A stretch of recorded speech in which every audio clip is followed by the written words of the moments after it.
حضرت عمر گئے گورنر صاحب کے مقرر کرنے کے بعد حضرت عمر کا طریقہ تھا، گورنروں کا پتہ کرتے تھے۔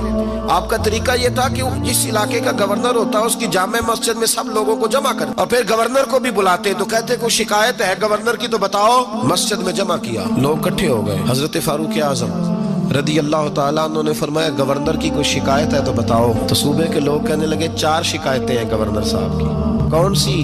کہ پہلی شکایت یہ ہے کہ جب یہ نئے نئے آئے تھے تو فجر کے بعد مسجد میں بیٹھ جاتے تھے، جس کا دل کرتا تھا مل لے، اب یہ فجر پڑھ کے گھر چلے جاتے ہیں اور اشراق چاشت کے وقت 8-9 بجے آتے ہیں۔ دوسری شکایت یہ ہے کہ یہ پہلے رات کو بھی ملتے تھے، اب صرف دن کو ملتے ہیں، رات کو نہیں ملتے۔ اور تیسری شکایت یہ ہے کہ ہفتے میں 1 دن ملتے ہی نہیں۔ چوتھی شکایت یہ ہے کہ کبھی کبھی روتے ہیں تو بے ہوش ہی ہو جاتے ہیں۔ حضرت عمر نے گورنر کی طرف دیکھا، فرمایا بتائیں جناب۔ حضرت سعید بن عامر رضی اللہ تعالیٰ عنہ کہنے لگے حضور اگر آپ نہ ہوتے کوئی اور پوچھتا تو میں کبھی نہ بتاتا۔